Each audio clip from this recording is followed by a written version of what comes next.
Sharon Israel, and this is Planet Poet Words in Space. I'm so happy that award-winning poet Lissa Kiernan returns to the show today to discuss and read from her most recent poetry collection, The Whispering Wall. Great title. Also joining us later in the show will be Planet Poet's poet at large, Pamela Manché Pearce. Hi, Lissa. Hi, Sharon. How are you? I'm good. I'm here with you. It's great. I'm happy. Pamela will be joining us and here to discuss your beautiful work. And I am going to read your bio for everybody.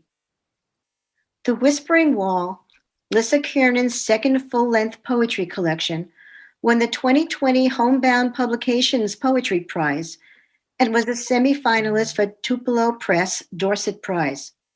Her previous books are Glass Needles and Goose Quills, winner of the Nautilus Gold for lyric prose, and Two Faint Lines in the Violet, finalist for the Julie Sook Award and Indie Fab Award. She received her MFA at Stone Coast and holds an MA in Media Arts from the New School. Lissa founded and directs the Poetry Barn, a pollinator habitat for poetry in the Catskills, and Aim Higher, a nonprofit organization dedicated to elevating women artists. She volunteers with Flying Cat Music and with her husband, Chris Abronides, is an enthusiastic herder of a fluctuating number of felines. And her website is lissakiernan.com, LISSAKIERNAN. Lissa, did I pronounce Chris's name correctly? I think you did. Yeah, Abramides. Abramides. That's a beautiful name. Beautiful. Yeah, it is pretty. It's Greek. So, Lissa, let's start with a poem. Okay. Okay. Shall I read Confessional 1? Yes, please. Wonderful. Confessional 1. 1. The Whispering Wall asks, what'll it be? Sublime a bar named Oyster, shaved ice, shells crush. Do you really have all these? I asked the barkeep, but he's fixing martinis for the madmen crowd. Handshakes, back slaps, strapless sundresses, the hot sandal from 2 years back. I scanned the flight named War of the Rosés before settling on sensible white. Still, decisions must be made. Muscadet, Chateauneuf, Fumé, Vouvray, Chablis, Sauvignon Blanc. Yes, Marlborough, 2015. I admire the barkeep's shake. We have cider and oyster pairings too, says he. Snowdrift Red, Snowdrift Perry, Snowdrift Cornice. How not to fall madly for a spirit named Snowdrift when lunch hour sun is busied turning winter crosswalks to piss. 2. Trains arrive from both directions and Grandpa's on the rails. A red light splits his face in two. His cheeks are hollow drums, his eyes empty oak barrels. He is holding out strawberry ice cream, rosé, candy cigarettes. All his resolve goes to watching your hand rise and fall, rise and fall. An unkindness of ravens lets loose, and a drive-by flurry of wings. They lift you to the platform, where a Caribbean man plays steel drums. The din, the tin, too much to bear. You were hoping for Beethoven or honeyed Greek yogurt, hoping pen might melt to ocean, hoping for no hangover. 3. At my physical, I present with a hangover. Doc asks, how many per day? Define drink, I say, averaging down. Define day. How many ounces? What proof? What more proof do you need? Doc snorts, tosses her dreads, prescribes walks. And a walk was a step in a program I could take, though it's late April and snow still coats the ground. Even the daffodils look defeated, all their cheerful yellow drained, their stored up energy spent. That's Lissa Kiernan reading her poem Confessional 1. That is such a complex, fantastic poem. And it's sort of complex like the wines that you're describing, or it has that patina and depth. And I love the language that you use, all the wines, the War of the Rosés, and all this found language that you use to such effect. Lissa, could you tell us what a confessional poem is and how this poem is in the tradition? Sure, Sharon. Well, first of all, thank you for your kind words. This is obviously the title poem from my book, The Whispering Wall. And a little bit of background. The Whispering Wall is an acoustic phenomenon that you can hear in places like Grand Central Station, where sound waves travel along curved walls so that you can whisper into one corner and a listener can hear you in the far opposite corner without any, diminution of the volume. Confessional poetry, it is exactly what it sounds like. If you look at the Catholic tradition of making confession, which this book also addresses, it is getting really intimate with your reader / listener. It removes any kind of mask that you might normally place in front of yourself and a third party, such as your reader or your listener in poetry. Mm-hmm. Does that explain it pretty well for you? Yeah, and it is a tradition in this century, I think.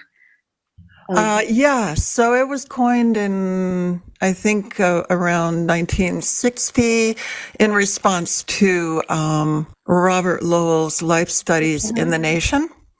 A critic named M.L. Rosenthal coined the term, and Sylvia Plath, Sexton, so many other poets, are known for writing in that tradition.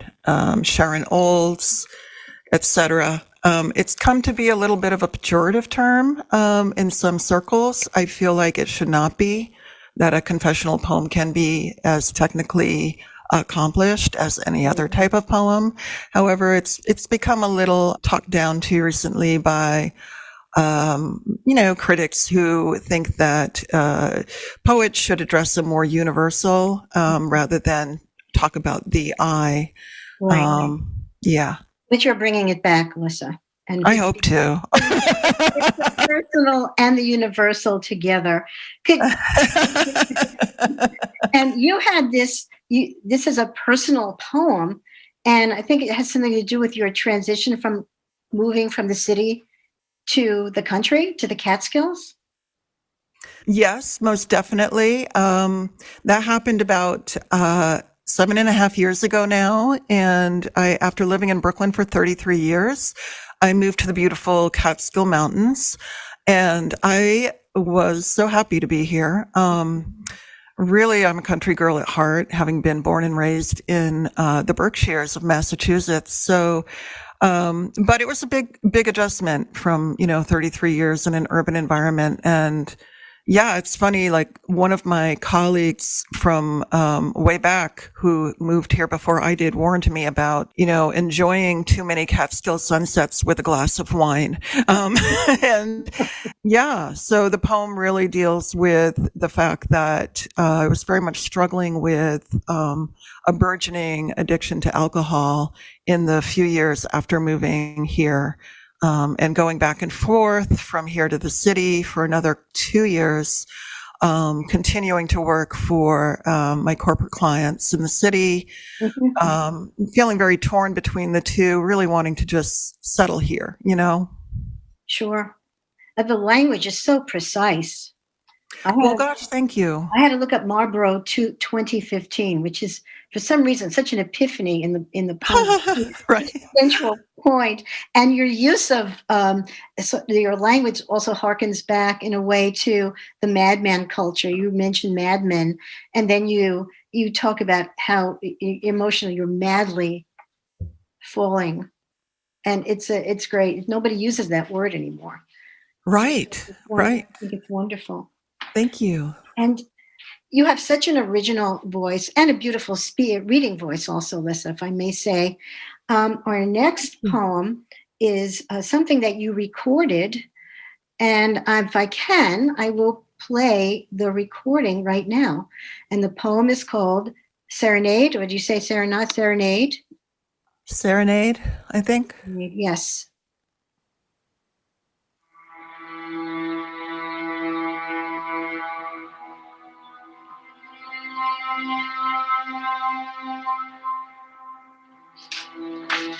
Under the crepuscular shadow of your big-rimmed pork pie head, I was born in ovoid shape, a fractured light.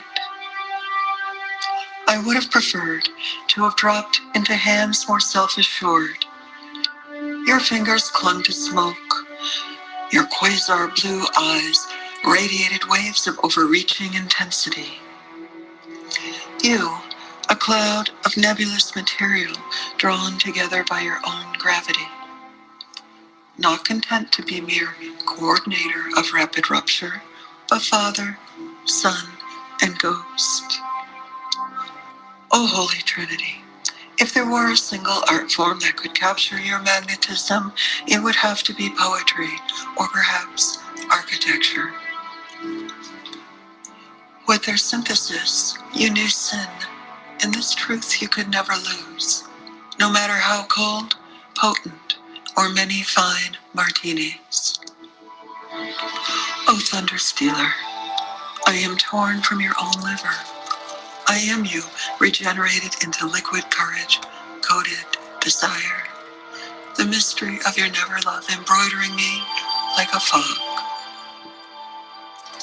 O humanist haunted by the desert skeletal terrain. One night, I overheard you speak lucidly under dark blue stars. It isn't that I don't feel bad, you said. It's that I don't feel worse. Papa, let me lull you from your torture. Permit me to modulate your memory charitably from the mourning dove's minor key.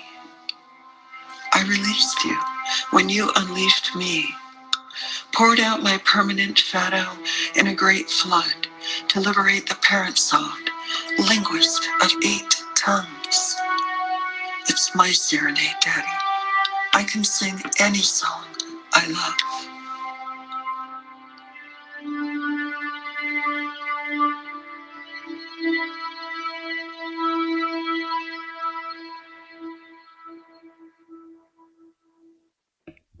That's Serenade.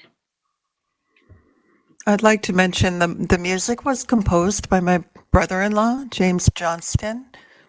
So beautiful, so evocative. Yes, Perfect match for your words, Lissa, I think. We really tried. We really had fun collaborating on this poem, Sharon. I know that you and Robert also sometimes collaborate, and so you understand. It's wonderful to collaborate, isn't it? It is such a joy. One of my favorite things to do, and he is a brilliant composer. Beautiful. This poem is so packed with references.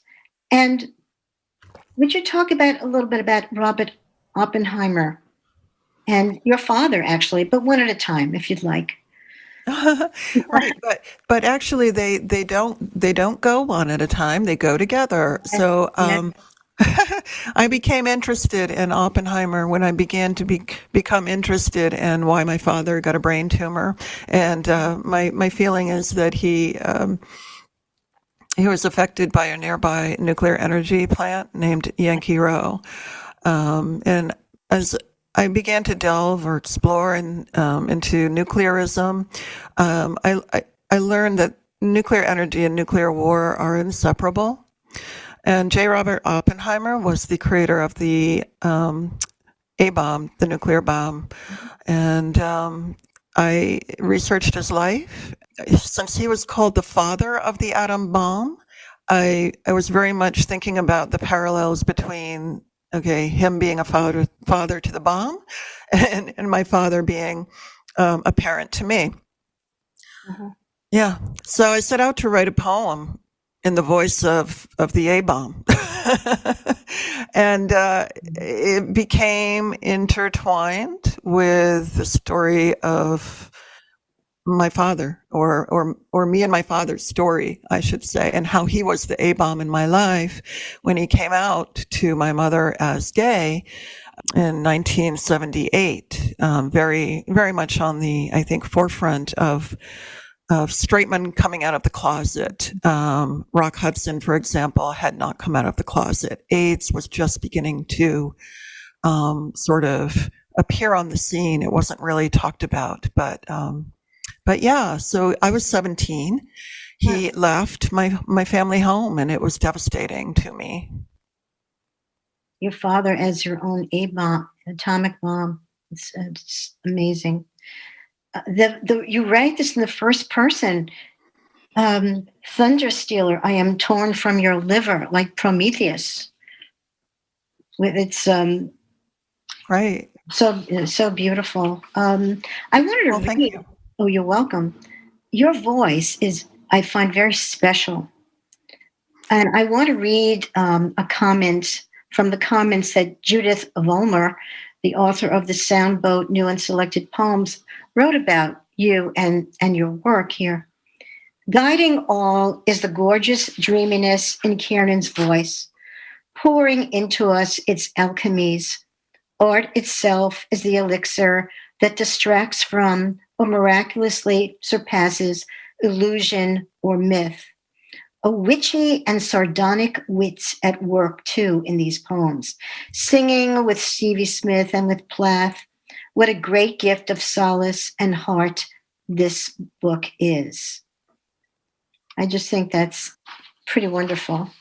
And she was pretty wonderful. Just shout out to Judith Vollmer. She's a wonderful poet, and she was an early reader of this manuscript, The Whispering Wall, that is soon to be a book.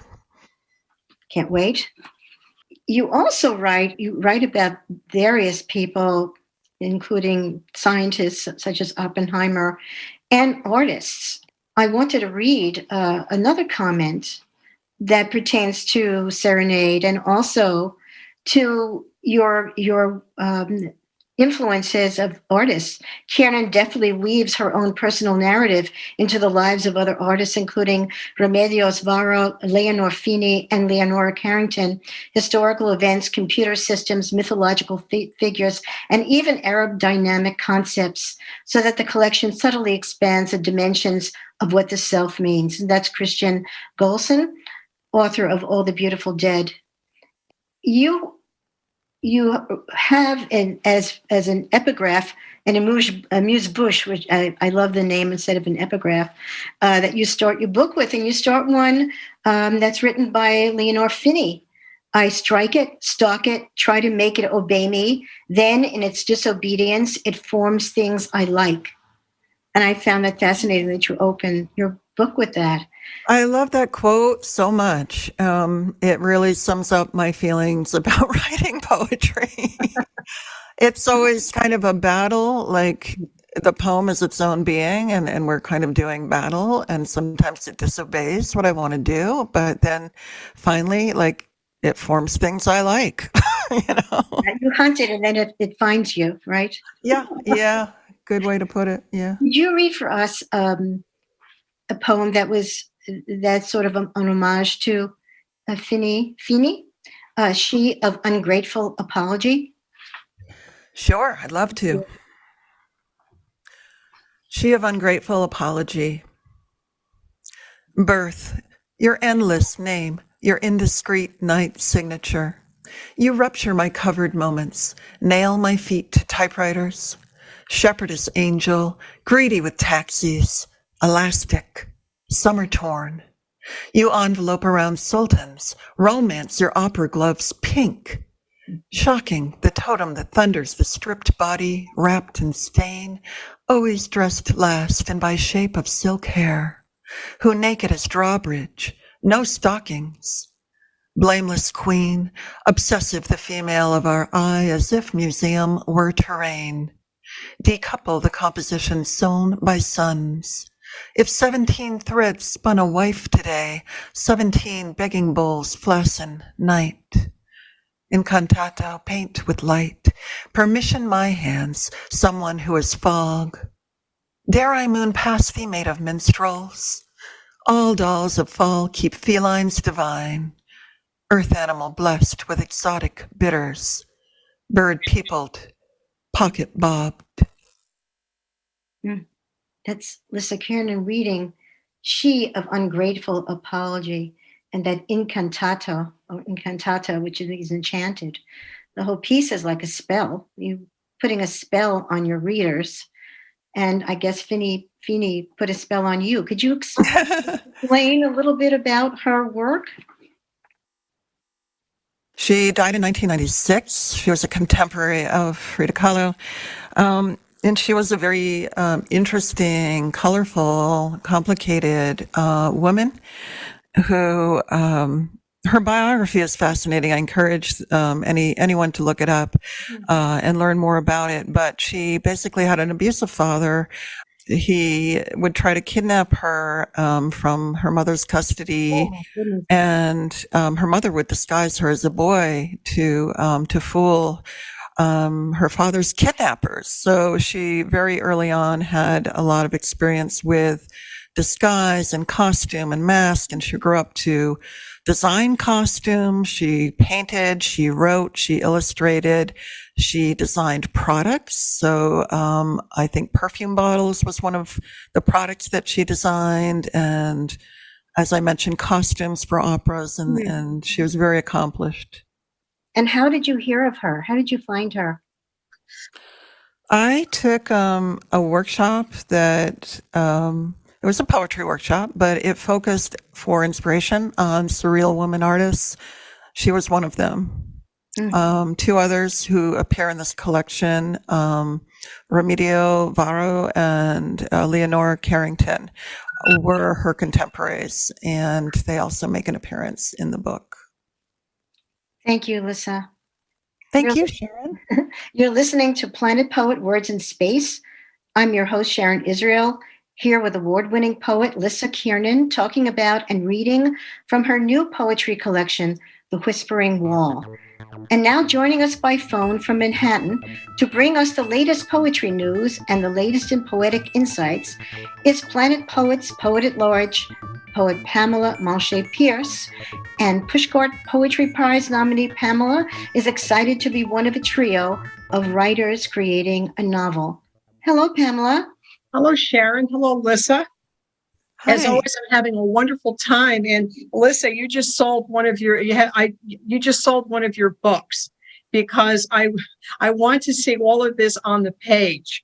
I'm loving hearing you read it, and I love that recording. But I look forward to seeing it on the page. So somehow I'll find out when I can buy a copy. You're one of those poets that read beautifully on the page and sound beautiful off the page. Absolutely. So, all right. So here I am again. And today we're going to talk about handwriting. Last month, I discussed The Artist's Way, a spiritual guide to higher creativity by Julia Cameron. And she advocates the practice of morning pages. 3 handwritten pages of free writing done first thing in the morning. The handwritten part intrigued me, so I decided to look into it. Well, like many visionaries, Cameron was way ahead of her time. Neuroscientists are now looking into handwriting with great seriousness. They feel that they are only at the beginning of understanding this process that is a promising field of research. And they're discovering that handwriting sharpens the brain, helps us remember, and is instrumental in strengthening our powers of thinking, language, and creativity. In comparing handwriting to keyboard writing, they discovered that handwriting is the superior way of learning. When handwriting with an ink pen, we go into a positive mode, a mood state of vigor and activity that is significantly higher than keyboarding. Students taking lectures with keyboards typed more words, but scored lower on tests about the material, especially in conceptual questions. Keyboard typing is usually verbatim let's say in a lecture situation, because of its speed and ease. But handwriting, which requires more effort, forces the material to be processed and rephrased in the writer's own words. And this gives the brain more hooks to hang memories on. And it makes for greater activity in several brain regions involved in execution, imagery, and observation, such as the left Broca area and bilateral inferior parietal lobules, because both lobes are jointly responsible for writing. Handwriting creates lots of interesting activity, while keyboarding does not. Neuroscience News reported the use of EEG to measure brainwave activities in experiments using caps fitted with 250 electrodes, Oops. which lighted up as the brain produced electrical impulses activated by the subject's writing with ink pens. The brain is simply more active in the sensory motor parts when the writer's senses are activated, pressing the pen on paper, seeing the letters you write, and hearing the sounds you make while writing. These sense experiences create contact between different parts of the brain and open the brain up to learning. Intricate hand movements and shaping of letters are beneficial because they require control of our fine motor skill. So what's in this for poets, you're probably asking? Well, handwriting forces us to slow down. It calms us down. And in this state of neural activity in the brain, it is similar to meditation. And it unleashes creativity, not easily accessed in any other way. Cursive writing is described as when a pen is not raised between each character of a word versus longhand printing. To me, cursive is the poet's darling. I can feel the energy, like blood flowing through the veins of each word, letter to letter, creating its own little body units. A handwritten word with which me, the poet, has now created a permanent tactile relationship. Wow. I'm you sorry. Like that? I like that too. I'm that's why I like this. I've had a great time with this. Handwritten copies of our work can last for centuries. And we can see personal notes and marks on our drafts, crossouts, corrections, additions, notes, arrows, tears, whatever we want to leave on our drafts. And this leaves us a record of what we, the poet, was thinking at various stages. A record of our processes kept, where with keyboarding, it's very probable that this process will disappear. We often look at drafts of beloved poets and have a sense of how they worked that is both informative and intimate. You are seeing the original hand at work. And how precious is that? The Common Core standard, which is in the news now about handwriting, in most states calls for teaching legible writing only in the grades K and the first grade, and then on to keyboarding for everyone. While in France, after understanding the neuroscience as early as 2000, the whole school system went back to cursive for age 6 and onward. Wow. French psychiatrist Roland Jouvin says, quote, "With handwriting, we come closer to the intimacy of the author. That's why we are more powerfully moved by the manuscript of a poem by Verlaine than by the same work simply printed in a book. Each person's hand is different.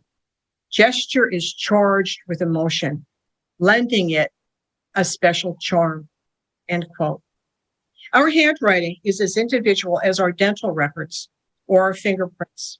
Our signature is ours and ours alone. And in working on this, I have been enjoying looking at samples of the handwriting of various famous people. I suggest that you take a look at the handwriting of Princess Diana, Ruth Bader Ginsburg, and Michael Jackson. And I guarantee you will have an intuitive sense of feeling about each of them as people that nothing else can provide. Wow, Pamela. And to end, I want to let you know that January 23rd is National Handwriting Day. So we should mark it on our calendars and do a lot. It's my anniversary, so Well, there you are. have Your to brain compare that with that. working, so. I think we're all doomed, according to you. But I have my newfangled, old-fangled fountain pen that I'm working with now. Good. It has one of these little cartridges, as Sure, later sure. ones did. And when I was a kid, I had a little metal thing you opened and closed. But I'm finding, and I love to play around with pens, and this is the best flow. Okay. And I'm very attached to it. All of a sudden, it That's seems great. irrational, you know. But there is, I mean, in researching this and I'm thinking about all of the, you hold the pen, what does the pen look like? How does the ink come out, the flow of the ink, the paper, what does it sound like when you turn the page? I mean, it's a very intimate relationship with the page if you're handwriting. Listen, I know you create handbooks too. You're very tactile with your poetry. I totally love everything Pamela said. I am such a proponent of writing by hand, of morning pages by hand. And if you can, like with a good pen, like a fountain pen and really nice paper, and absolutely, it makes a huge difference. It makes a difference to you personally when you're writing? It does. I used to do it electronically, and it makes it is everything Pamela said. It's just a deeper experience. I love the way the connecting through cursive. It's like the blood flowing through the veins. I think that's a very apt analogy. I really do. Right. I really feel that. I feel we all have ink for blood. Yes, and Abraham Abulafia, who was a Jewish mystic from Spain, pre-1492 Spain, he used to equate the ink with the blood of God, and it really goes back. So, thank you, Pamela. That was beautiful. It was wonderful. I enjoyed getting it together and being on the air with both of you. So now I can relax and I can become a listener. So thank you. Lissa, would you read another poem for us? And this is closer to home. It echoes the Catskills. Right. The poem is called Survey. And it does mention 3 mountains in the Catskills that I have the luck to look out on. Survey. Holly, tread lightly in your glass-bottomed boat. Gaze just below the icing flow. Swaddle the mountains with maybe. Heavy the clouds with might. Labor now for proper names. High point, slide, plateau. Listen. To calibrate, row with the wind. Ignore the whistling of the train too soon past. Can you deny this swelling, full of lack? The promise of finally, so near. Does your perception bend amply to account for the raptor's mass before he pinions the wood's tall pine? Will your eyes ascertain what his wings telescope before the horizon arrives? That's Lissa Kiernan reading Survey. I love how you start Holly, tread lightly. And I go right to Holly, go lightly. And I don't know if she's here in spirit a little bit, but it's like you're giving us a survey, like that raptor sort of flying over, if I'm not mistaken. And could you explain how you chose those words, swaddle the mountains with maybe? Sure. The poem is a personal, emotional survey of where I was at the time. And I think it's one of my poems that attempts to sort of give words to the ineffable. It's hard to explain, but since you posed the question, I have given it some thought. The poem is an emotional, psychological survey of a certain point in my life when I was beginning, or actually more like in the middle of menopause, and coming to terms with the fact that I would not have a child. So the word swaddle, the word labor, all of those are references to that fact, and aging, and am I going to be able to account for the raptor's mass, which is, to me, I think it means fear, demons, anything that stands between oneself and one's art, the obstacles. I hope that helps explain it a little bit. Yes. It's a hard one to explain. Well, you want it to wash over you also, as it does. Yeah. To give you that feeling of the immersion in the emotion and in the mountains. When you say high point, then there's a slide and there's a plateau. Mm-hmm. And high point is an area in the Catskills. Slide is the highest mountain in the Catskills, if I'm not mistaken. Our Delaware and Ulster. It's a big destination hiking point, and then you reach a plateau. I find that very moving. Well, yeah, thank you. The names of the mountains were very cooperative in lending themselves to talking about aging and peaking and plateauing. Yeah. In addition to your work as a poet and as a collaborator, you're also a musician. We won't talk too much about that. I would love to, maybe another time. I would too. And you've been on the show to discuss Two Faint Lines in the Violet and your beautiful book, Glass Needles and Goose Quills, which was about Oppenheimer and your father, that whole area where you grew up and he lived. Yeah. He lived in Charlemont, Massachusetts. Mm-hmm. The nuclear power plant was in Rowe, which was, half a mile away upstream from him, and dumped their waste into a river that he liked to bathe in. And anyway, that's a suspicion that I have that cannot ever be proved, but I have a very strong feeling about it. He would be very happy to know that you've started, and it's now. And how long has the Poetry Barn been in existence? It's a gorgeous place in a beautiful setting, and you are its founder. You and your husband Chris live there and have a beautiful library and reading space. Could you talk more about the Poetry Barn? Sure. It is exactly what it sounds like. It is a barn full of poetry. We have a 24 by 36 barn that is lined floor to ceiling with shelves. And when finished with collecting, it should hold about 10,000 volumes of poetry, or currently around 4,000 volumes of poetry, mostly contemporary American poetry volumes, single author volumes. We also have books on craft. We have anthologies. We have art. It's a great place to visit, and I hope you will. It's in West Hurley, New York, and you can learn more about it at www.poetrybarn.org.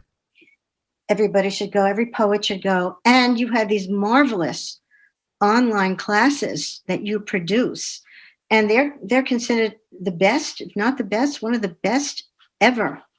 Well, thank you. I've taken a few, and I swear by them. They're wonderful. Thank you, Sharon. They're 4-week. They're typically 4-week workshops. Mm-hmm, mm-hmm. Very intense. Yes, and you will generate. Yeah, they are intense. The idea is that you get a new lesson every week, and you write a poem in response to it, and you critique the work of 3 other poets. And it is a breakneck speed. It is intense, but you kind of get addicted to them, or people do anyway. And people end up producing just a lot of poems. They've crafted whole books from our workshops, and the people in the workshops sort of, tend to get to know each other. People a lot of people take repeat workshops and they get to know each other, and it formed a little online community. Wonderful. And a lot of the poets who study with the Poetry Barn online courses get published. Yes, we're really blessed to have so many talented poets in our community. You also have something called Second Sundays. If you join the Poetry Barn, you can go to Second Sundays for free, and you can present your poem and have people talk about it. It's like a workshop. Yeah, it's a drop-in workshop, and very, very pleasant and lovely people. And it's from 11 a.m. to 1 p.m. on the second Sunday of each month. And yeah, it's a benefit of membership, I think, at the $75 level. Mm-hmm. So it's a good deal. Yes, it is. And you also started within the last 2 years, and you have a new concept, a new organization, if that's, or an entity called Aim Higher. Yeah. And that is the Poetry Barn. I think it's the umbrella organization. The Poetry Barn now is within its scope. Would you discuss that a little bit, the mission, et cetera? Sure. So Aim Higher is a nonprofit organization dedicated to helping women artists. So paths to success. We shine a spotlight on what they do. We try to provide them with the tools that they need for support and reaching their artistic goals. And we're fairly new. This is our second year. We are planning a lot of things for the future. The mission of the main mission of the organization is to be a mentoring network for artists of all disciplines. So we are forming an online community that will blossom into a mentoring community, we hope. It's so important now with so many people online. The old concept of the Bloomsbury group, et cetera, is rarer because people are online. So you're starting this kind of literary community, this experience, especially for women who are somewhat still isolated. So. Mm-hmm. Right. And I mean, we already do have a literary community and mentoring network with the Poetry Barn. Mm-hmm. Aim Higher really seeks to expand the reach to women artists of all disciplines. Mm-hmm. So there'll be hopefully a lot of collaboration because we love the mashup between, painting and poetry and music and poetry. And we believe that a poet can learn from a painter, that, a photographer can learn from a dancer. And so you'll hopefully be able to dip into our community of mentors. You'll be able to dip in and out. It'll be sort of, hopefully an alternative to traditional MFA programs in art. That's exciting. Thank you. Could you give the information in case people are more interested in learning about Aim Higher? Absolutely. So it's aimhigher.org. And you can learn more about our vision by clicking on our vision. And certainly feel free to reach out to us by email at do@aimhigher.org. We'd love to hear from you. We're still in the formative stages, so, we loved hearing feedback about how we're doing. And Sharon, thank you for all the support you've provided so far with Aim Higher. An early supporter, an early champion of this organization. Yeah, and Pamela also has been a part of it. And thank you, Pamela. Yeah, it's wonderful to be there at the start. I'm very proud to be part of that. Thank you. Very excited. My pleasure. And we hope to.